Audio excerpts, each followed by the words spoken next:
Hello farm members, welcome to another week in June. I'm going to talk to you today about uncured ham, raw cheese, and of course the vegetables for the week.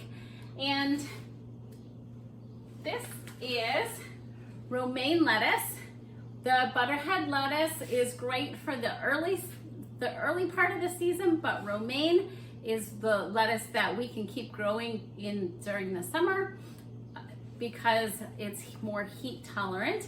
It's a less tender leaf, so it is not as dependent on having exactly the right temperatures. The water content is different, and so it's just a great summer lettuce. So we'll keep growing these week after week as much as we can. Of course, it varies according to the amount of rain we get, the amount of heat we get, how long those will last. I love to show you how to handle your herbs when you're getting them. The best way to keep them fresh longer is to make sure that you put them in water and treat them like a vase of flowers. When you get them with our mint, we're picking the really long stems, and you're just getting the top where most of the mint leaves are. And you're going to want to trim these, take the leaves off the stems so that you just have bare stems to go into your jar of water. When you have the leaves in the water, they're going to deteriorate and add bacteria into the water.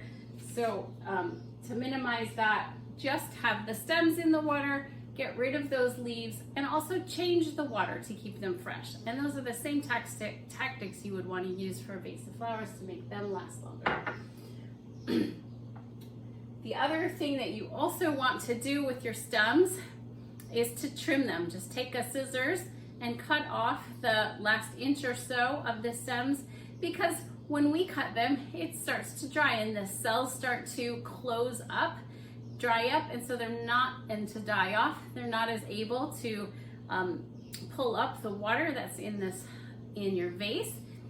But if you trim those off, you'll have fresh, lively cells to pull the water up. Parsley is one of the ones that will probably last the longest for you.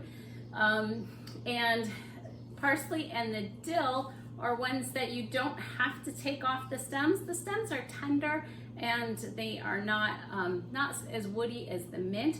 So just chop them up nice and fine. You don't have to spend the time picking the leaves off the stems like I used to years ago. Although I would get the kids to help me do that. But I'm not afraid of the stems anymore. They add flavor to the food and you don't really notice them unless they're, thick and woody. So don't worry about that. The other thing you can do is definitely play around with temperature. So the parsley is a hardier leaf, whereas this fine, tender dill is not gonna last quite as long. It might dry out faster. And so you can do little experiments at home to see whether they'll last longer on your counter or last longer in your fridge. Maybe even if they're gonna last longer if you put a plastic bag over them to keep them hydrated in the fridge.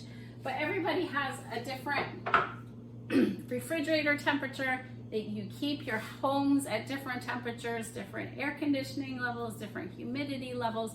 So because there's so much variation, I can't tell you which one is going to last longer where. You're gonna have to figure that out by yourself. But cutting the stems and keeping the leaves out of the water and keeping them hydrated is the way to go. Another thing that you can learn from radishes is the difference that you get when you're getting these from a small farm rather than a big production conventional farm, because we're still going to give you ones that look a little unique, bumps and lumps. Another thing that you might see is perhaps maybe a bug started to eat it, or it might have cracks from getting too much rain at one time. But all those things are cosmetic. Just trim them off if they bother you, or just chop them up and no one will be any the wiser.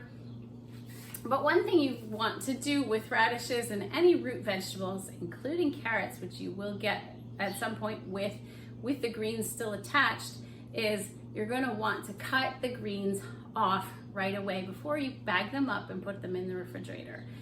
This is a plant, and the root of the plant wants to stay alive, and the purposes of the leaf is to feed it. And so the root is going to pull the water out of the leaf.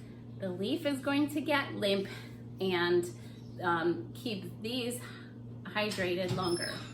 So you want to keep these in the refrigerator, and you want to use up these greens as quickly as you can, because they are not going to last a long time. We've made pickling cucumbers available this week. They have a little bit of prickles, so no matter how you're going to use them, you can rub them as you rinse them under the water. Trim the ends if you're going to use them for pickles. Slice them or spear them or use them whole. There's lots of pickle making resources, and we'll make some of ours available as we go through the summer. You can still eat these fresh. You can peel them if you like, depending on the texture that you like. They have a little bit less water content. They're denser than a slicing cucumber, and the seeds are smaller. So what else did I want to talk to you about today? I've done a bunch of these videos, and I'm not sure if I talked about bok choy yet. If I did already, just zip through this section.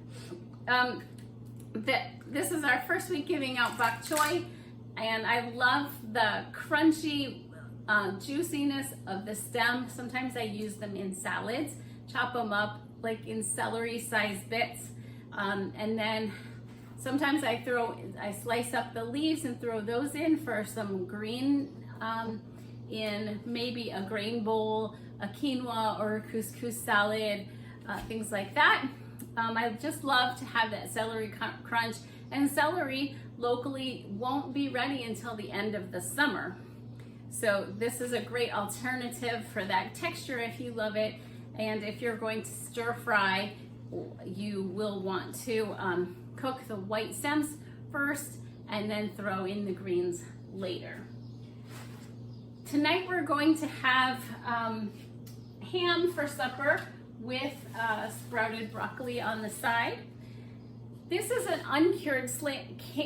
uncured ham slice, which means that it was cured with natural celery juice powder rather than the pink salt that has been typical for years. The pink salt is dyed in this country so that it is pink, in order to make sure that no one accidentally ingests it. That is not done in Europe, but here in the United States we have that safety precaution. You can see that there's a variation in color, which we're not used to, because the pink salt makes sure that everything stays the same color. But this is a natural variation in color. It's fully safe to eat, and you can cook this uncured ham any way that you prefer and enjoy it. You can do research about the different qualities and risks of nitrates. This is the what is considered the more natural option. You're getting away from that pink food dye in the pink curing salt, nitrate salt, but it's a complicated subject, and I'm not going to go into it here. It's something that you really have to read about if you want to weigh the different options as far as what the nitrates are doing and in the different ways of curing. So that's what I have for you today, except for the cheese. So these are 3 of our favorite cheeses. They are all aged 60 days. They're all raw milk cheeses, raw cheeses, and they so that means that the milk is not heated up to higher than 110 degrees, but it does need to be warmed up in order to give a good environment for the cultures that are added to grow and multiply and turn your milk into the wonderfully flavored cheeses that you enjoy. In this state, where cheesemakers have to pasteurize milk if they're going to make fresh cheeses.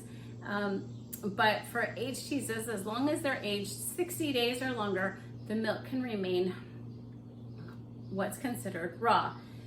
The advantage of that is that you have an increased enzyme production through the culturing process that gives you the lactase that your body needs to digest the lactose and the casein in the milk. So there's added nutrition from that culturing process that makes it more digestible, gives you gives your body what it needs in order to digest it, and you get the wonderful goodness of the grass-fed milk with the added benefits of the fermentation. Whoops. And so it's really a good nutritional food to try, especially if there's other kinds of dairy that you can't. Raw cheese is something that you might enjoy when you have trouble with other dairy products. Tulip, this Dutch tulip from Farms to Table is a favorite. It's a hard texture, lovely, nutty flavored Gouda style cheese. This Jill cheese is a slightly different recipe than a Jack cheese. Jack has more moisture content, but in order to be sold as a raw cheese, the aging process removes enough of the moisture so that it passes all the tests, and you have a Jill cheese rather than a Jack cheese. And then the truffle bag is a goat cheese. It's nice and hard. It has that delicious truffle flavor from black truffles. This is for people who love adventures in flavor, and it's really nice in salads or eaten as a snack. It's just something you really need to try. And once again, you get the benefit of the easy on your digestion, and it's a goat milk cheese rather than a cow's milk cheese. So if you're staying away from cow's milk for various reasons, this is a great one to try. All right, so last but not least, the sweet cherries. My kids are dying to try them. These are the first of the season. Ruben went and drove down this morning from Leesport to get them. So they're as fresh as we can get them to you. So I hope that you enjoy them. Of course, they have pits and stems, which you'll want to remove. Most of the time you'll want to use them for snacking, because I think it's a little bit more work than it's worth to take the pits out and use them for something else. But that's your call. They're wonderful any way you want to use them. And they're delicious, just fresh. And just spitting the pit out is not that big of a deal. But anyway, that's my opinion, and my kids are staring at me waiting for me to share these cherries with them. So I'm going to say goodbye. Please post any more questions that you have in the Telegram chat group for farm members. We love to answer them there. We love to see what you're making with cherries, the vegetables, or any questions that you have about the way your food is grown and what the nutrition is in them. We love to help you have a more sustainable, nutritious life by eating local farm food. So thank you so much for supporting your local farmers. Bye.